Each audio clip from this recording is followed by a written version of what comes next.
అందరూ వదిలేసి వెళ్ళిపోతే నేను ఒంటరిగా బ్రతకలేననుకున్నారా? బేషిగ్గా బతకగలను. ఏ ఒంట్లో ఓపిక లేదా, పౌరుషం లేదా? ఆ మాటకొస్తే నా అంత మొండోడు మరొకటి ఉండడు. నేను ఏదైనా సహిస్తాను గాని మోసాన్ని సహించను. కన్న కూతుర్నైనా సరే క్షమించను. ఎందుకు క్షమించాలి? దానికి నేను మంచి చేయాలని చూస్తే అది నన్ను మోసం చేసింది. నాకు గిట్టని వాడితో కలిసి నాటకం ఆడింది.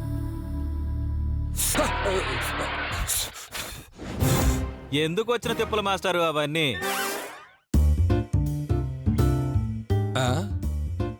వంట ఇంకా అవలేదు శరత్, కాసేపు ఆగిరా. దిస్ ఈస్ టూ మచ్ మాస్టారు. నేనేం బెగ్గింగ్ రాలేదు, హెల్పింగ్ వచ్చాను.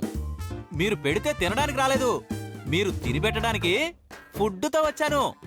నేను కూడా బెగ్గర్ని కాదు. నీ హెల్ప్ నాకేం అక్కర్లేదు. అబ్బా అది కాదు సార్, ఇది మా ఆవిడతో వండించి నేను తెచ్చాననుకుంటున్నారా? కానే కాదు, మీరు ఇలా చెయ్యి కాల్చుకోకూడదని మా బాసెస్, అదే మాస్టారు మా బాస్ గారి మిస్సెస్ మీ కూతురే పంపించింది. అంటే వరుదిని మేడమే పంపించింది. అందుకే వద్దంటున్నాను. అంటే ఇది ఆ ఇంటి నుంచి ఇంపోర్ట్ అయిందని ముందే ఊహించారా?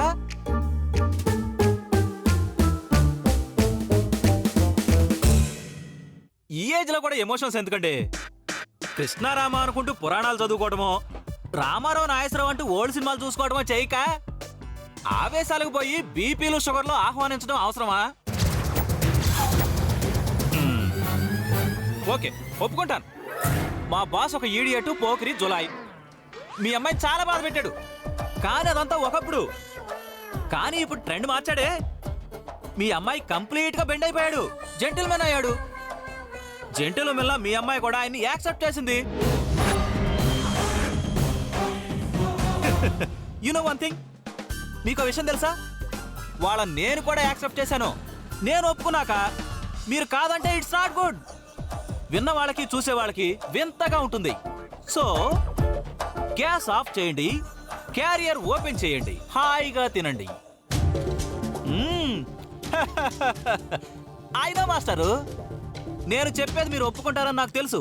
మీరే కాదు, ఎలాంటి వారైనా సరే వారు లేకుండా నా వాదనకు కన్విన్స్ అయిపోతారు. That is great thing of me. I am proud of that. చెప్పింది చాలు, ఇక దయచేయి. What do you mean? అందులో ఒక మెతుకు కూడా నాకు అక్కర్లేదు. వై? వై ఏంట్రా? అంత పంతం ఎందుకు? తినొచ్చు కదా అని.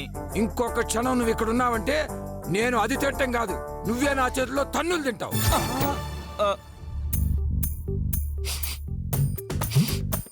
అన్నం మాడుతున్నట్టుంది. మీరు ఇలాగే ఉంటే మీ కడుపు కూడా మాడుతుంది. నేను ఆకలితో చచ్చిపోయినా పర్వాలేదు, నన్ను మోసం చేసిన వాళ్ళ మోచేతి నీళ్లు తాగాల్సిన దౌర్భాగ్యం నాకు పట్టలేదు. వెళ్ళవా? అంత తప్పేం చేశారండి వాళ్ళు? ఆ మాటకొస్తే మీరు చేస్తున్నదేం ఒప్పేం కాదు. ఆఖరికి నీతో కూడా నీతులు చెప్పించుకోవాల్సి వస్తుందన్నమాట. తప్పప్పులు నీలాంటి పిల్లలు కాదురా చెప్పాల్సింది. నీకు జన్మనిచ్చి పెంచి పోషించి చదువు చెప్పించిన మాలాంటి పెద్దలు చెప్పాలా?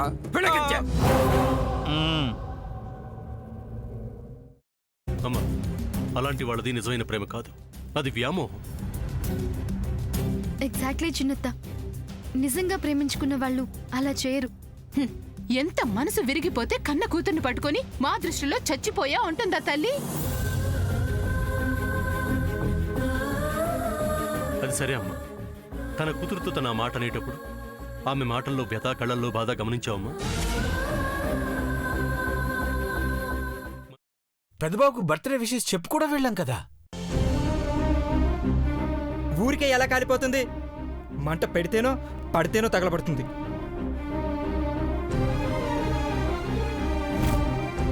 కరెక్ట్ చిన్నబాబు, నీకొచ్చినట్టే నాకు డౌట్ వచ్చింది. పార్వతే షర్టును తగలబెట్టిందనుకుంటా.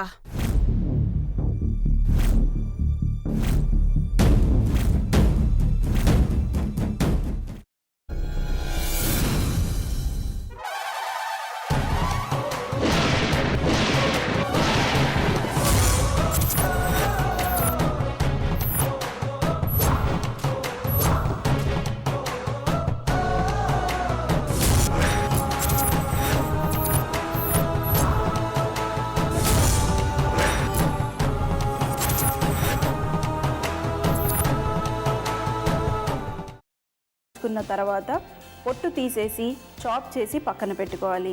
ఒక ప్యాన్లో కొద్దిగా నూనె వేడి చేసి అందులో ఆవాలు, మినప్పప్పు, శనగపప్పు, కరివేపాకు, సన్నగా తరిగి పెట్టుకున్న ఉల్లిపాయలు వేసుకుని 1 నిమిషం పాటు వేయించుకోవాలి. ఆ తర్వాత కాల్చి కట్ చేసి పెట్టుకున్న వంకాయని కూడా అందులో వేసుకుని బాగా మిక్స్ చేసి బౌల్లోకి ట్రాన్స్ఫర్ చేసుకుని అందులో తగినంత చిక్కటి పెరుగు లేదా పల్చటి పెరుగు వేసుకుని మిక్స్ చేసి అన్నంతో కానివ్వండి, చపాతీతో కానివ్వండి సర్వ్ చేసినా చాలా బాగుంటుంది.